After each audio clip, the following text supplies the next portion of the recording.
Welcome to exams academy plus. अभी जो हमारा सीरीज चल रहा है फिजिक्स का, जो कि घटना चक्र का सीरीज है, ये इस सीरीज का 8th पार्ट है। अगर आपको फ्रॉम 1 to 7th पार्ट देखना है तो वीडियो के डिस्क्रिप्शन में लिंक दिया गया है, आप वहां से उन वीडियोज को देख सकते हैं, या फिर हमारे प्लेलिस्ट में जाके आप वहां से उन वीडियोज को देख सकते हैं।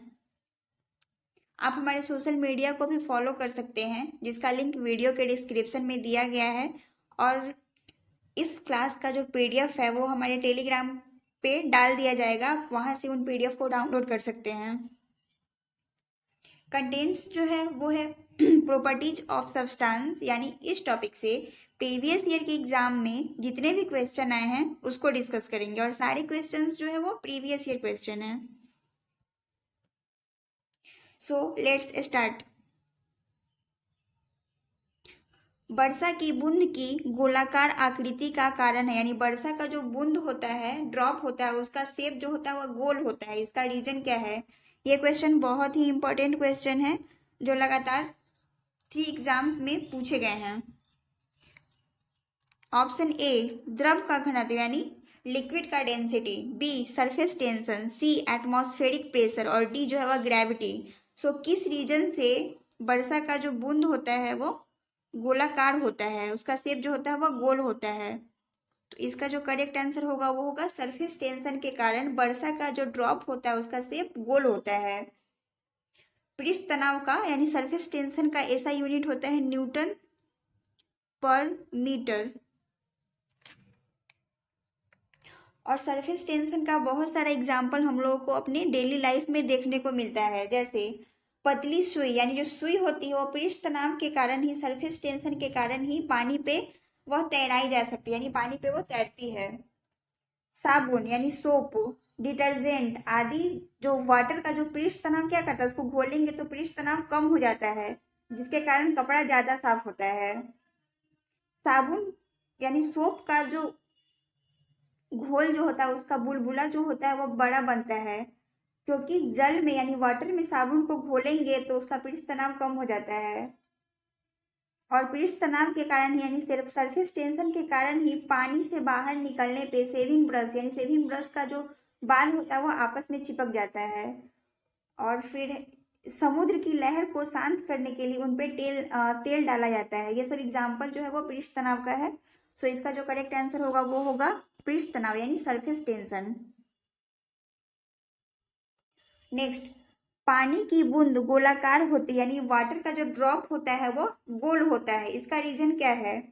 ऑप्शन ए पृष्ठ तनाव, सरफेस टेंशन, बी कम तापमान, उसका जो टेम्परेचर होता है वह कम होता है, वायु प्रतिरोध, और डी जो है वह जल की श्यानता।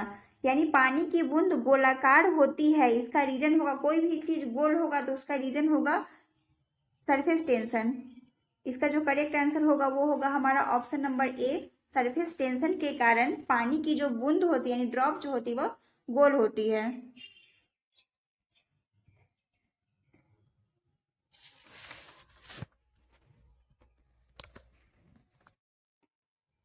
द्रव बूंद यानी लिक्विड का जो ड्रॉप हो द्रव बूंद की संकुचित होकर न्यूनतम क्षेत्र घेरने की प्रवृत्ति का कारण होता है, यानी लिक्विड जो ड्रॉप होता है,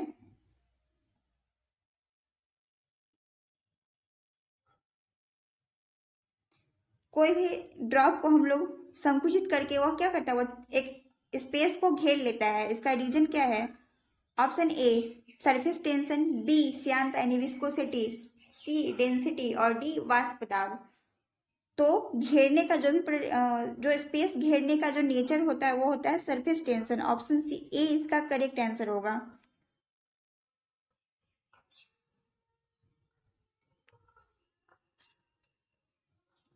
नैनो द्रव्य यानी नैनो लिक्विड का सर्वाधिक महत्वपूर्ण गुण होता है, यानी नैनो लिक्विड का इंपॉर्टेंट जो प्रॉपर्टी होता है।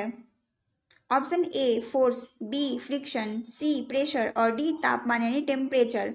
तो नैनो लिक्विड का सर्वाधिक इंपॉर्टेंट प्रॉपर्टीज जो होता है वो होता है फ्रिक्शन यानी घर्षण। ऑप्शन बी इसका करेक्ट आंसर होगा।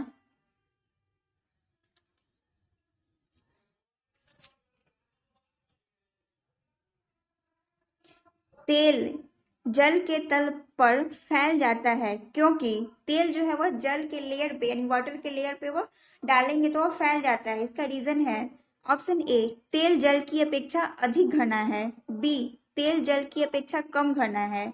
सी, तेल का तल तनाव पानी से अधिक है। और डी जो है वह तेल का तल तनाव पानी से कम है। तो तेल जो होता है वह जल के लेयर पे यानी वाटर के लेयर पे फैल जाता है। इसका रीजन जो है, इसका जो करेक्ट आंसर होगा वो होगा ऑप्शन नंबर डी, तेल का तल तनाव पानी से कम, यानी तेल का जो सरफेस टेंशन है वो वाटर से कम है, जिसके कारण वह जल के लेयर पे फैल जाता है। ऑप्शन डी इसका करेक्ट आंसर होगा।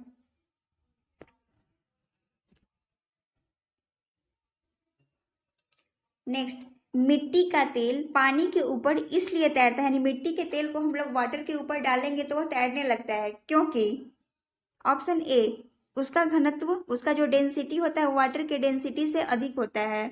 बी, उसका डेंसिटी वाटर के डेंसिटी से कम होता है। सी, उसका घनत्व पानी के घनत्व के बराबर होता है, यानी मिट्टी का तेल का जो घनत्व होगा, डेंसिटी होगा, वाटर के डेंसिटी के इक्वल होगा। और डी, उपर्युक्त में से कोई नहीं, यानी नन ऑफ दीज। तो इसका जो करेक्ट आंसर होगा वो होगा हमारा ऑप्शन नंबर बी, उसका जो डेंसिटी होगा वह वाटर के डेंसिटी से कम होता है, यानी मिट्टी के तेल का जो डेंसिटी होता है वह वाटर के डेंसिटी से कम होता है, जिसके कारण वह वाटर पे तैरता है। बी इसका करेक्ट आंसर होगा।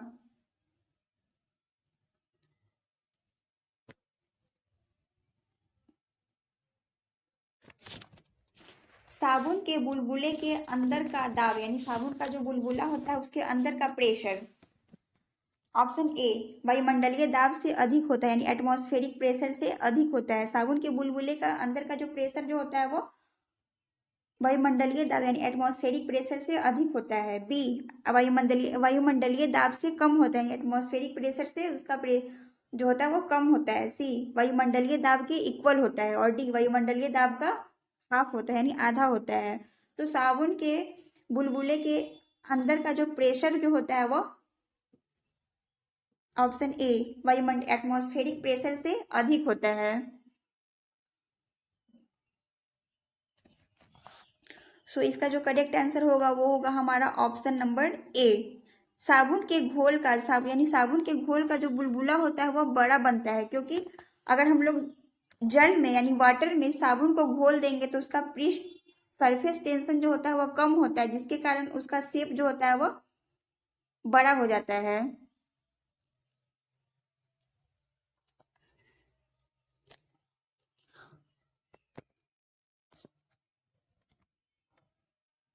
यदि साबुन के दो भिन्न भिन्न यानी दो डिफरेंट डिफरेंट डायमीटर के बुलबुले यानी बबल्स को एक नली के द्वारा एक दूसरे से के संपर्क में लाया जाए तो क्या घटित होगा, यानी यदि कोई साबुन का दो बुलबुला यानी बबल्स है, उसका साइज जो है वह डिफरेंट डिफरेंट है, डिफरेंट डिफरेंट डायमीटर के दो बबल्स को एक नली द्वारा एक साथ मतलब उसके कांटे एक दूसरे के संपर्क में लाया जाए तो क्या घटित होगा। ऑप्शन ए, दोनों बुलबुलों का आकार वही रहेगा, यानी दोनों का शेप जो होगा वह सेम रहेगा। बी, छोटा बुलबुला और छोटा हो जाएगा और बड़ा बुलबुला और बड़ा हो जाएगा, यानी छोटा जो बुलबुला था वो और छोटा हो जाएगा और जो बड़ा वाला बुलबुला था वो और बड़ा हो जाएगा। सी, समान आकार प्राप्त करने के लिए छोटा बुलबुला बड़ा व बड़ा बुलबुला छोटा हो जाएगा, यानी इक्वल शेप को प्राप्त करने के लिए जो छोटा बुलबुला था वह बड़ा हो जाएगा और बड़ा जो था वह छोटा हो जाएगा। डी, दोनों बुलबुले संपर्क में आते ही फट जाएंगे, यानी जब दोनों बुलबुला यानी बबल्स एक दूसरे के कांटेक्ट में आएंगे तो फट जाएंगे। सो इसका जो करेक्ट आंसर होगा वो होगा छोटा बुलबुला जो होगा वो छोटा बबल्स जो होगा वो और छोटा हो जाएगा और बड़ा जो है वो और बड़ा हो जाएगा। तो बी इसका करेक्ट आंसर होगा।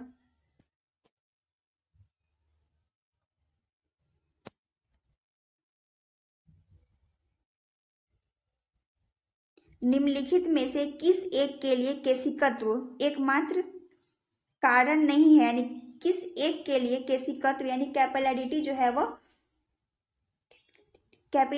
है वो एकमात्र रीजन नहीं है। सबसे पहले कैपिलरिटी क्या होता है, कैपिलरिटी यानी केशिकत्व।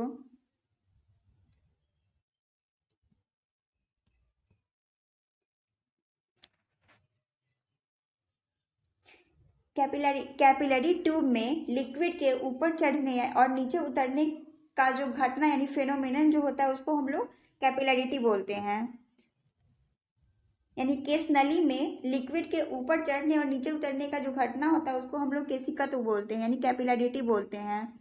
ऑप्शन ए स्याही का सोखना, बी भूमिगत जल का ऊपर चढ़ना, सी सूती कपड़े पर जल की बूंद का फैलना और डी पौधे की जड़ों से जल का इसके पर्ण समूह की ओर बढ़ना। ये क्वेश्चन यूपीएससी प्रीलिम्स 1999 का है।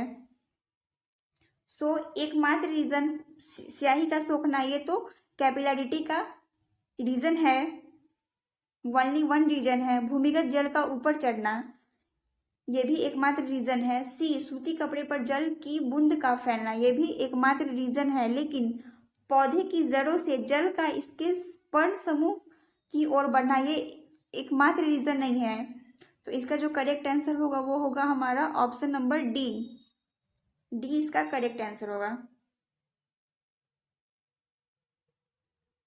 और लालटेन और लैंप में जो की बत्ती में केशिकत्व यानी कैपिलरिटी के कारण ही तेल जो होता है वह ऊपर चढ़ता है। ये भी कैपिलरिटी का एग्जाम्पल है।